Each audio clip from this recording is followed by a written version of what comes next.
Hello student, स्वागत है आप सभी का एक बार फिर से हमारे चैनल वोकेशनल आईटी पर। आज के इस वीडियो में हम बात करने वाले हैं इमेज को क्रॉप और रिसाइज कैसे करते हैं। तो आज के इस वीडियो में हम बात करने वाले हैं कि इमेज को क्रॉप कैसे करते हैं, इमेज को रिसाइज कैसे करते हैं और क्रॉप और रिसाइज में क्या अंतर होता है। तो स्टूडेंट्स, ये क्वेश्चन अक्सर एग्जाम में 3 नंबर या 5 नंबर में आ जाता है कि इमेज में क्रॉप और रिसाइज क्या है समझाइए, या फिर अंतर आ जाता है 3 नंबर में कि क्रॉप और रिसाइज में कोई 3 अंतर लिखिए। तो आपको इस वीडियो के लास्ट में ये समझ में आएगा कि इमेज को क्रॉप करना क्या होता है और इमेज को रिसाइज करना क्या होता है और क्रॉप और रिसाइज में क्या अंतर है। तो स्टूडेंट्स, यदि आपका कोई भी सवाल है आईटी से रिलेटेड या आपको हमारे पिछले वीडियोस पर कोई भी डाउट्स है तो आप हमें इन दिए हुए नंबर पर व्हाट्सएप पर मैसेज कर सकते हैं। हम आपके सभी सवालों का और आपके डाउट्स का जवाब जरूर देंगे। तो चलिए स्टार्ट करते हैं। सबसे पहले हम देखते हैं कि इमेज को क्रॉप करना क्या होता है। तो इमेज के अनचाहे हिस्से को काटने के लिए क्रॉप टूल का उपयोग किया जाता है। अभी अनचाहा हिस्सा क्या होता है?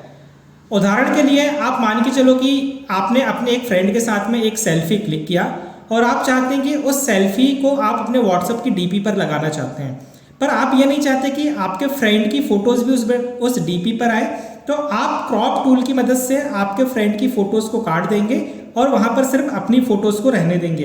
तो ये जो प्रोसेस कहलाती है ये कहलाती है क्रॉप। क्रॉप में अनचाहे हिस्से को हम काट देते हैं और सिर्फ वही इमेज का हिस्सा रहने देते हैं जो हमें चाहिए रहता है।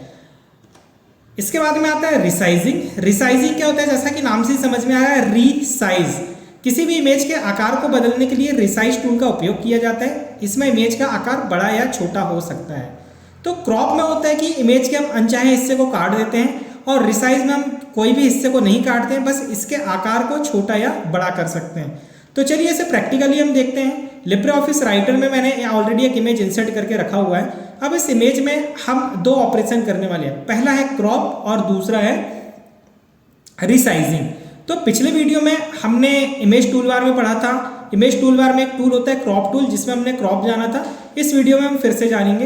मैं इस इमेज को सेलेक्ट करता हूँ। अब सेलेक्ट करने के बाद में आप देखेंगे कि आपको यहाँ पर 8 हैंडल दिखाई दे रहा है। 8 हैंडल कौन से? एक हैंडल ये कॉर्नर में दिख रहा है, एक ये टॉप में सेंटर में दिख रहा है, एक ये लेफ्ट टॉप में, इसके बाद में लेफ्ट सेंटर, फिर लेफ्ट बॉटम।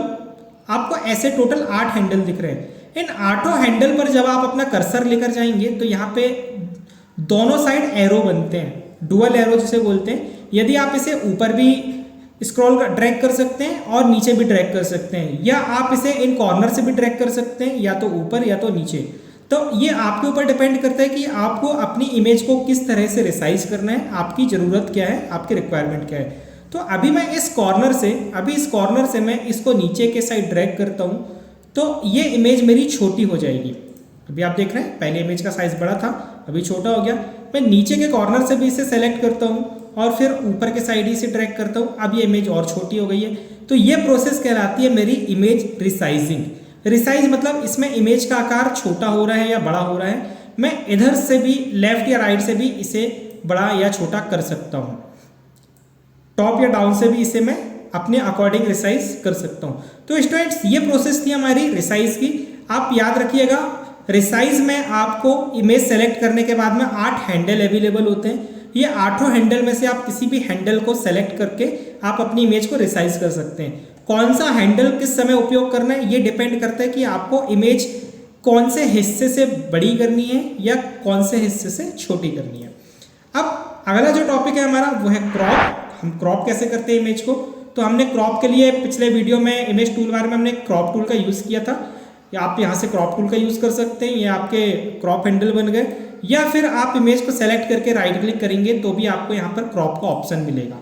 तो क्रॉप क्या होता है? क्रॉप मतलब अनचाहे हिस्से को काटना, इमेज के अनचाहे हिस्से को काटना।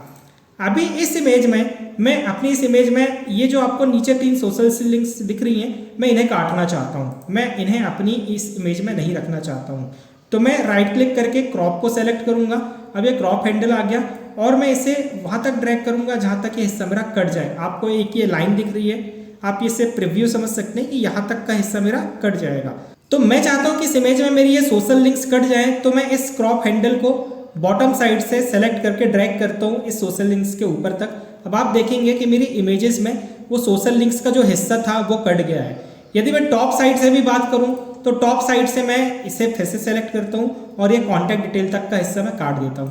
अब आपको सिर्फ इतना हिस्सा दिख रहा है, तो ये प्रोसेस कहलाती है क्रॉप। क्रॉप में क्या होता है, जिस हिस्से को हम काटना चाहते हैं वो हिस्सा कट जाता है और बाकी का रिमेनिंग हिस्सा हमारी इमेजेस में रह जाता है।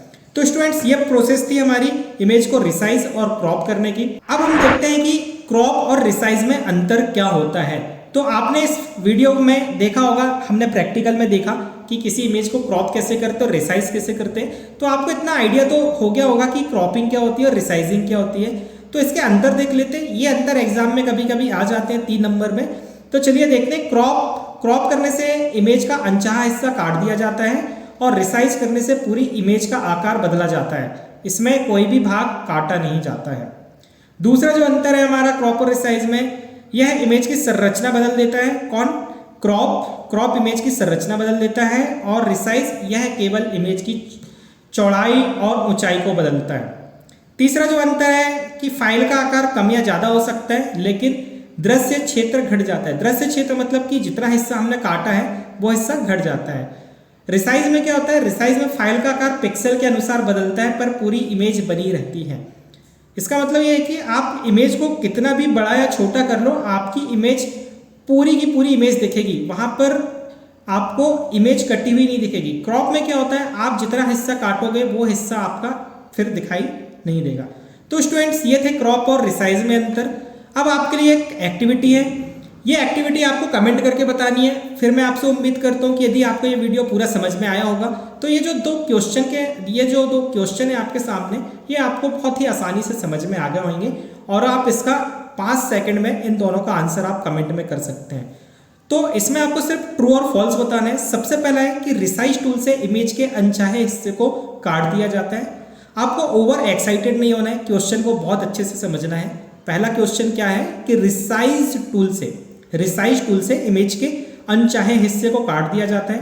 तो ये ट्रू है या फॉल्स है, सत्य है असत्य है, आपको कमेंट करके बताना है। और दूसरा क्वेश्चन है क्रॉप और रिसाइज टूल दोनों के अलग अलग कार्य हैं। इसका मतलब है कि क्रॉप और रिसाइज के दोनों एक ही काम होते हैं, अलग अलग काम होते हैं। तो यहाँ पे क्वेश्चन यही है कि क्रॉप और रिसाइज टूल दोनों के अलग अलग कार्य हैं। तो ये भी आपको ट्रू और फॉल्स में बताना है कि ये सत्य है या असत्य है।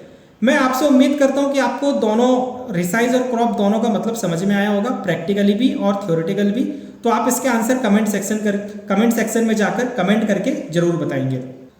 तो स्टूडेंट्स, आपने इस वीडियो में क्या क्या सीखा ये बताने की आवश्यकता नहीं है। आपने इस वीडियो में सीख लिया है कि हम इमेज को क्रॉप कैसे करते हैं, इमेज को रिसाइज कैसे करते हैं और क्रॉप और रिसाइज में क्या क्या अंतर होते हैं। तो स्टूडेंट्स, आप हमारे वोकेशनल आईटी के ऐप को प्ले स्टोर से इंस्टॉल जरूर कर लीजिए ताकि आपको 10th आईटी के सारे नोट्स, वीडियोस और भी इम्पोर्टेंट क्वेश्चन आंसर सब कुछ एक ही जगह मिल सकें और आप एग्जाम के लिए बहुत अच्छी तैयारी कर सकें। इसके साथ ही आप गूगल पर जाकर हमारी वेबसाइट vocationalit.in को भी विजिट कर सकते हैं। यहाँ पर भी आप आईटी से रिलेटेड, टेक सेक्टर, कैरियर से रिलेटेड इन्फॉर्मेशन को सर्च कर सकते हैं और अच्छी इन्फॉर्मेशन वहाँ से देख सकते हैं। तो थैंक यू स्टूडेंट्स इस वीडियो को पूरा देखने के लिए। हम उम्मीद करते हैं कि आपको वीडियो समझ में आ रहे होंगे और आपको बहुत अच्छी लर्निंग मिल रही होगी। यदि आपका अभी भी कोई डाउट्स है या आपको हमारे पिछले वीडियोस में कोई डाउट्स था तो आप हमें व्हाट्सएप पर मैसेज करके आप अपने डाउट्स या सवाल पूछ सकते हैं, हम आपकी ज़रूर हेल्प करेंगे। तो मिलते हैं फिर अगले वीडियो में, तब तक के लिए हैप्पी लर्निंग।